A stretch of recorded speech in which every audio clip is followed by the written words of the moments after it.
Hello everyone, welcome back to my channel. তোমরা কেমন আছো? আশা করছি সবাই ভালো আছো আর আমিও ভালো আছি। তো নতুন একটা সকালে সবাইকে শুভ সকাল। তো দেখো সকাল সকাল ঘুম থেকে উঠে পড়েছি, বিছানা গোছানো হয়ে গেছে আর তোমাদের দাদা হয়ে গেছে স্নানে। আমি মামামের কাছে রয়েছি। এবার তো ওর বাবা এলে ওর কাছে রেখে আমি স্নানে যাব। প্রচুর কাচাকুচি রয়েছে, সারাটা দিন শুরু করতে হবে, তোমরা দেখতে থাকো। তো মামামকে দেখিয়ে আজকে দিনটা শুরু করলাম।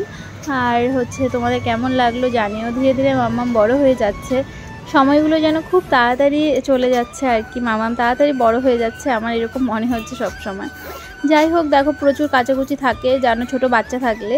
তো সেই জন্য আমি সকাল সকাল উঠে তোমাদের দাদাভাই স্নান করে বেরিয়ে এলো, তারপর আমি সব জামা কাপড় কেচে ছাদে চলে এসেছি ছাদে মেলে দিতে। কারণ এখন যেহেতু তোমাদের দাদাভাই ঘরে রয়েছে, তো আমি এই ফাঁকে জামা কাপড়গুলো মেলে দিলাম। আর একবার দুপুরে যখন তোমাদের দাদাভাই খেতে আসে তখন এসে আমি জামা কাপড়গুলো নিয়ে যাই।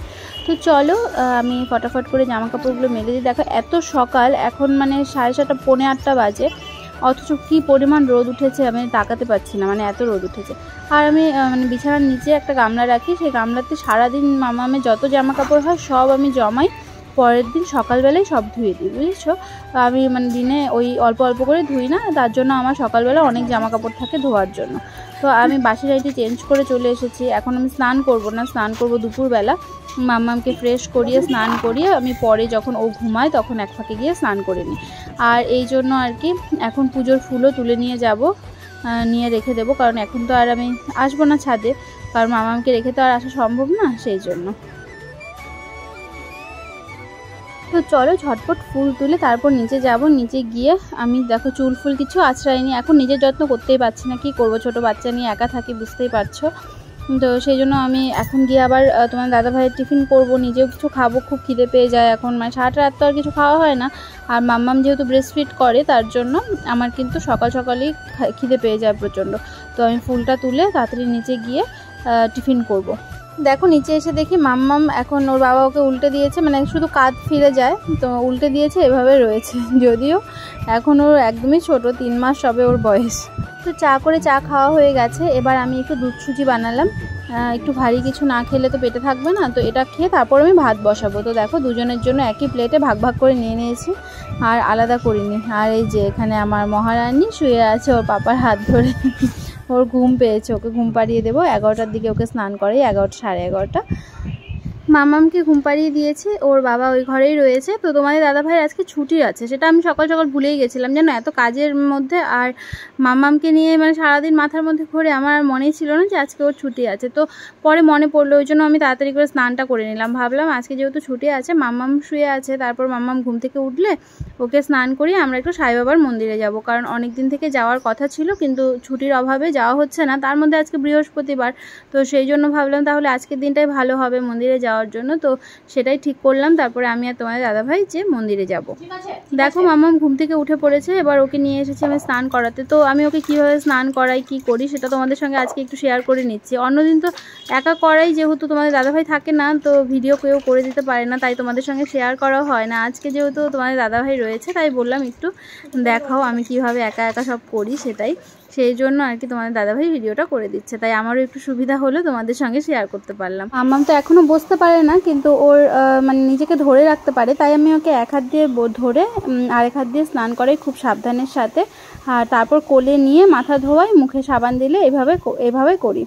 মানে একটু অসুবিধা হয় ঠিকই, কিন্তু মানে এভাবে ম্যানেজ করতে হবে, কিছু করার নেই, একার সংসার বুঝতেই পারছো। তো মাম্মাম মুখে সাবান একদম দিতে চায় না, খুব কান্নাকাটি করে, এই জন্য এটা আমি একদম লাস্টে করাই। আর যাতে কানে জল না ঢোকে তার জন্য হাত দিয়ে জল নিয়ে আমি এভাবে মাথাটা ধুয়ে দিই। তো চলো মাম্মামের স্নান হয়ে গেছে, এবার ওকে রেডি করাবো।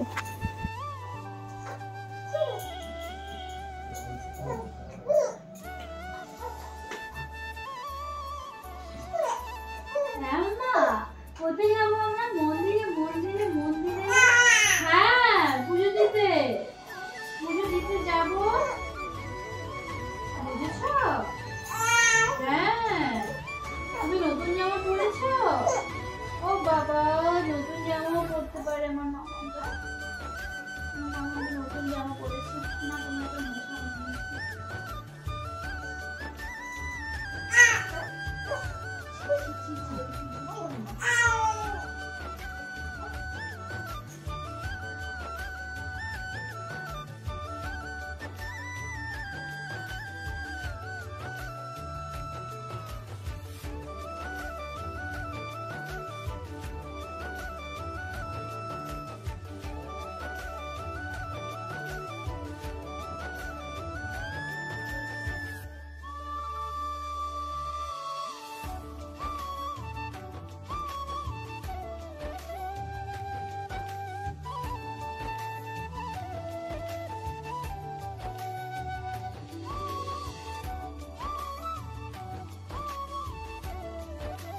মতো হয়ে আছে, কিন্তু আমার মামামকে রেডি করে দিয়েছে না, স্নান করিয়েছে। ও বাবা বাবা, না না না।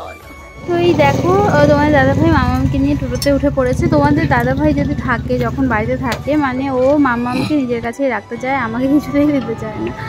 দেখো আমি ওইখানে রেডি হয়ে আর দেখাতে পারিনি, খুব তাড়াহুড়ো করে রেডি হয়েছি। তো এই জন্য রেডি বলতে কি, আমার রেডি মানে ওই তো শুধু কুর্তিটা পরেছি এই আর কি। তো এই দেখো মামাম ওর বাবার কোলে কিভাবে বসে আছে, দেখো বাইরে সব দেখছে। আর বাইরে বেরোলেও ভীষণ খুশি হয়, একটুও কান্নাকাটি করে না, চুপচাপ থাকে। তো মন্দিরে গিয়ে ওর জন্যই পুজো দেওয়া, কারণ ওর বাবাই মানত করেছিল সাই বাবার মন্দিরে গিয়ে পুজো দিয়ে নিয়ে আসবে ওকে নিয়ে। তো সেই জন্য আজকে আমরা চলে এসেছি। এই দেখো তোমরাও দর্শন করো, সাই বাবাকে প্রণাম করো। সাই বাবার আশীর্বাদ থাকলে সবার সব কিছু জীবনে ভালো হয়। তাই আজ মনে হচ্ছিল সে বিয়ের আগে আমরা দুজন আসতাম, এখন হচ্ছে মেয়েকে নিয়ে চলে এসেছি। সময়গুলো খুব তাড়াতাড়ি পেরিয়ে যাচ্ছে। ঠাকুরমশাইয়ের ব্যবহার ভীষণ ভালো, এই ঠাকুরমশাইয়ের কাছেই আসতাম আমরা ভোগের প্রসাদ নিয়ে। এবার আমাদের বাড়ি ফেরার পালা। দেখো টোটোতে উঠে পড়েছে, আর যাওয়ার সময় মামাম ঘুমিয়ে পড়েছে, তো সেই জন্য আমি ওকে নিয়ে বসেছি। চলো বাড়ি গিয়ে তোমাদের সঙ্গে দেখা হচ্ছে। তো দেখো বাড়ি চলে এসে অনেকক্ষণ শুয়ে রেস্ট নিয়েছি। এখন সন্ধ্যেবেলা ভাবলাম তোমাদের দাদাভাইয়ের জন্য কিছু একটা স্পেশাল বানাই। তো কোনোদিনও সেরকমভাবে কিছু করা হয় না, আর করলেও তোমাদেরকে দেখানো হয় না। তো ভাবলাম যে কি করা যায়, প্রতিদিন একঘেয়ে খাবার খেতে খেতে ভালো লাগে না। তো তোমাদের দাদাভাই বাড়ি আছে জন্য ভাবলাম আজকে মাম্মামকে তো রাখতে পারবে, তাহলে একটা জিনিস বানিয়ে দেখি। বিয়ের আগে এটা খুব করতাম। এটাকে বলে হচ্ছে সুজির মিষ্টি। তো তোমরা হয়তো অনেকেই বানিয়েছো, খেয়েছো। তো আমিও বিয়ের আগে বললাম খেতাম, তো তোমার দাদাভাইকে কোনোদিনও করে খাওয়ানো হয়নি। তো সেই জন্যই এই দেখো আমি এটা বানিয়ে নিয়েছি। এবার কড়াইয়ে তেল দিয়ে ভেজে নিচ্ছি লাল লাল করে। তারপর এক পাশে শিরা বসিয়ে দেবো, শিরার মধ্যে জাল দিলেই মিষ্টি রেডি। তো কেমন হয় সেটা তো খেয়ে তোমাদের দাদাভাই বলবে। তো দেখো কি সুন্দর লাল টুকটুকে করে ভেজে নিয়েছি, আর বাকি এগুলো রয়েছে, এগুলো আলাদা করে ভাজবো। আর এই দেখো এই পাশে আমি শিরাও বসিয়ে দিয়েছি, আর একটু এলাচি দিয়েছি, তাহলে সেন্টটা ভালো হবে সেই জন্য। তো এই দেখো ভাজা হয়ে গেছে, মিষ্টিটা রেডি হলে আমরা তারপর খাবো। তো এত মিষ্টিটা করা পর্যন্ত সব ঠিকঠাকই ছিল। তারপর মামা উঠে পড়েছে, আর মানে এত তাড়াহুড়ো করে তোমাদের সঙ্গে শেয়ার করতে পারলাম না, সরি। আর এই দেখো আমাদের খাওয়া দাওয়া হয়ে গেছে রাতে, আর এখন মামাম ঘুমোচ্ছে না, মামামের বাবা ওর সঙ্গে খেলছে, মানে বুকে মাথা দিলেই ও চিৎকার করছে। তো শোনো তোমরাও।